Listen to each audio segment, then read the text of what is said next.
everyone fits in neatly to man, woman, marriage, kids. The term LGBT has been around since the late 1980s, but in recent years there's been some additions. The first Q is for queer. Queer's an umbrella term. You might identify with being lesbian, gay, bisexual, trans, or any number of them. For years it was used to insult the LGBT community, and some still find it offensive. But others have reclaimed it, identify as it, and wear it as a badge of honour. The second Q is for questioning. It's for people who are in the process of exploring their identity. They might be figuring out their sexuality or gender. Intersex is next. That's for people whose bodies or chromosomes are neither wholly male nor wholly female. They might even have a penis and a vagina. A stands for allies, those who support the LGBT community. Generally they're straight, but not exclusively. The second A is for asexual, a term you can adopt if you aren't sexually attracted to anyone, not to be confused with celibacy. And finally, P is for pansexual, where a person is attracted to a partner because of their personality and don't pay much attention to their gender. But this is by no means an exhaustive list. There are other words which people identify with, and some don't feel the need to identify with anything in particular. Students led the way in attempting to transform colleges and universities before institutional support existed in student organizations, campus counseling centers, and LGBT+ campus resource centers. Students had to lead this charge because most employees remained closeted. The struggle to establish visibility and support for this community often came at the expense of public shaming, job loss, incarceration, and sometimes violence and death. In the late 1960s and early 1970s, students began to organize officially just as the gay political spotlight came to fruition. The first LGBT+ office was founded at the University of Michigan in 1971. Colleges and universities established organizations in the 1970s and 1980s in response to these student initiatives, and these organizations eventually sparked institutional climate change. It was not until the 1990s and 2000s, though, that many more campuses institutionalized support in a more formal and intentional manner. Also throughout the 1990s and 2000s, many student affairs services explored how they could be a better resource and support for the LGBT+ students with whom they worked.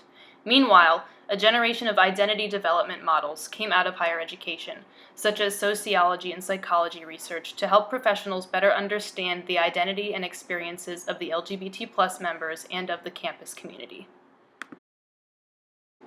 Public shaming, job loss, incarceration, violence, and death still exist for many people from minoritized gender and sexual identity groups, especially in some international contexts who try to establish visibility and support for the LGBT+ community.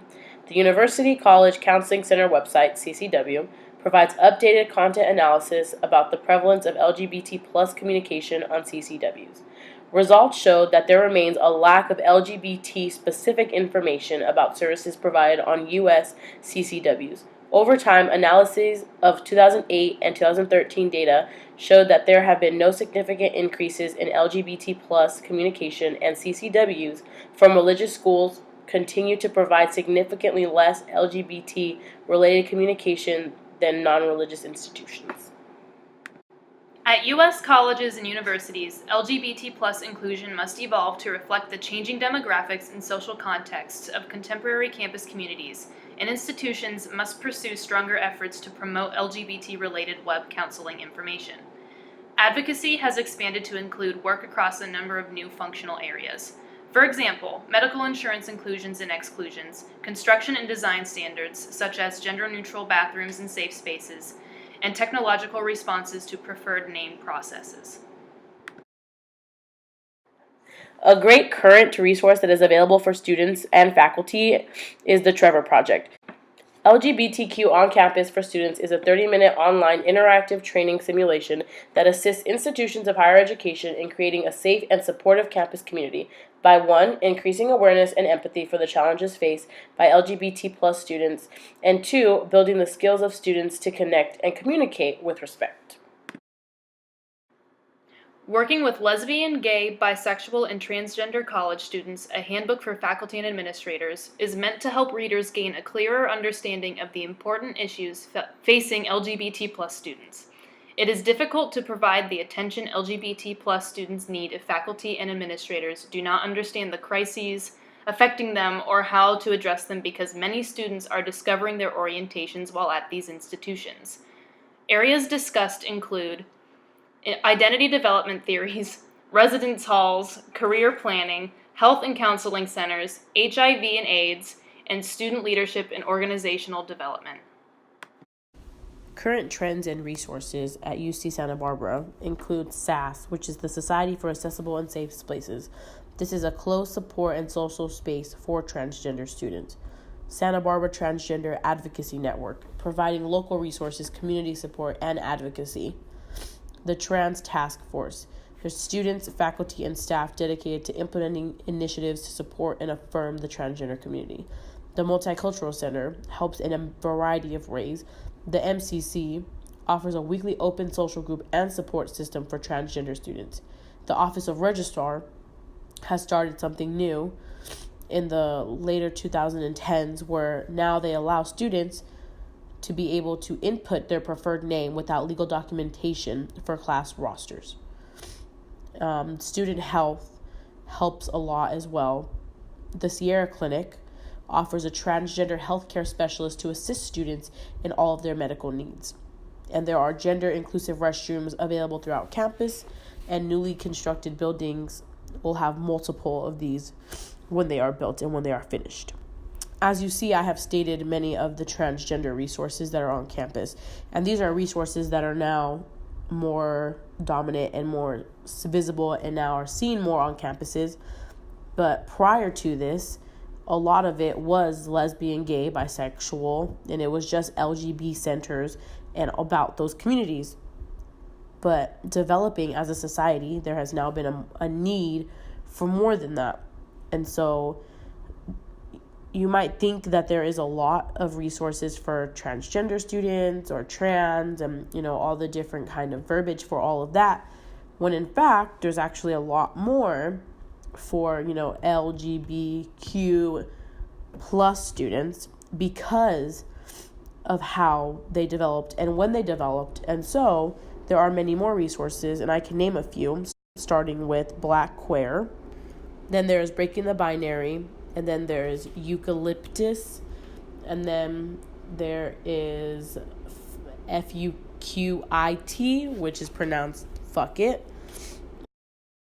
And there's Keshet. There's also other resources like Cuff, which is about kink and fetish and BDSM. And then there are other resources like Keto, which is queer in the outdoors. So it's about queer people who like to be outdoors. There's OSTEM, which is people who are out in STEM fields and STEM majors, and many other, variety of resources that are out there that were not there in the early 1900s. And, when Student Affairs did start studying LGBTQ plus and all these other, different kinds of people, then it started to really spring forward the types of resources for students, because, there were many thoughts of resources and these trends that, okay, students who may be of one race or one religion need resources, but also students who have other intersecting identities, like being a queer female Latina on a campus. There's many different points that go into that and many different facets, where now you're not just dealing with someone who is Latina, you're dealing with their identity and how they express themselves. And there needs to be a creation of safe spaces, and there needs to be more of a creation of safe spaces, because as, a university, and I know I'm using my own university as an example, but as this university, they have made quite a huge change. And then there's all these other resources now where they can go into any group and, see which one relates to them the most and which one helps them, which is a great help in general for anyone, especially with all the current things that are going on and all the research that we have found, where we now see that education is a very important part.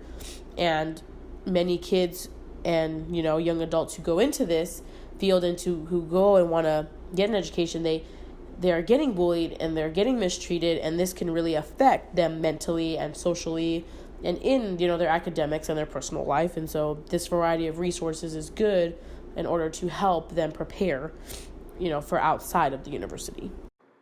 Allegheny College is an inclusive academic community that engages in discussion of complex social justice issues such as race, class, ethnicity, gender, sexuality, nationality, ability, religion and spirituality, political ideology, and the intersectionality of various questions, concepts, and ideologies. It is the mission of the Ideas Center to provide advocacy and support for historically underrepresented populations, including African American, Asian American and Pacific Islander, Hispanic and Latino, Native American and Indigenous peoples, as well as multiracial, low-income, first-generation women, Muslim, Jewish, international, and LGBTQ communities.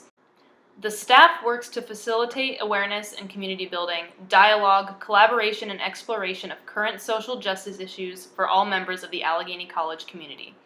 The Ideas Center works in collaboration with faculty, religious and spiritual life, and other key offices to provide the following: alumni student professional development and networking programs, Crossroads, which is an intersectionality exploration retreat, first generational conference, multicultural outreach resources, mentoring programs, multicultural graduation, pre-orientation programs for underrepresented students, and Safe Zone programs. The Safe Zone program at Allegheny College consists of 3 primary opportunities to engage in discussion with members of the Allegheny community.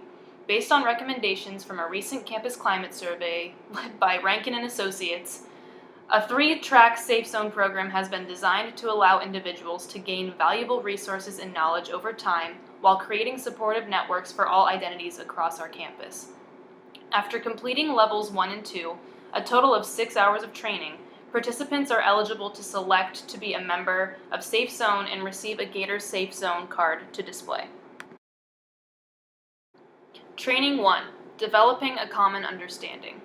This 2-hour session focuses on understanding key terms and the impact of language as they relate to gender, sexuality, and individual identities. This first track helps participants clarify their own attitudes and beliefs about homophobia and transphobia, while also identifying examples of heterosexism and privilege. This track aims to assist participants in understanding how the stated objectives relate to your own role on campus. Individuals who participate in Track 1 have the option to continue to Track 2. Training 2: Ally Building. Track 2 is a 4-hour session that explores models of identity development for LGBTQ communities and/or individuals, as well as the development of allies. Participants have the opportunity to practice and explore their own skills as an ally to LGBTQ communities. At the end of this session, participants may select to become Safe Zone members and to receive a Gator Safe Zone card posted with the date of the member's completion of Track 2. Training 3: Dialogues. The 3rd track consists of a series of 1-hour conversations exploring the complex web of oppression on individual, institutional, and systemic levels in the United States. These sessions are facilitated by members of the Allegheny community, as well as individuals invested in working for equity and justice regionally and nationally. Another program that the Ideas Center provides is the Sustained Dialogues. The mission of Sustained Dialogues is to create a more inclusive campus through civil discussion. Sustained Dialogue is made up of moderators trained to assist and guide students through tough conversations. These topics can range from political climate to racial tensions to sexual assault.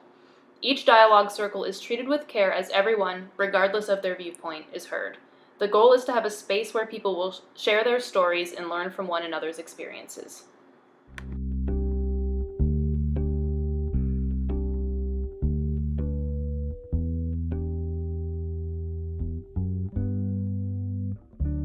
It's a big box to unpack.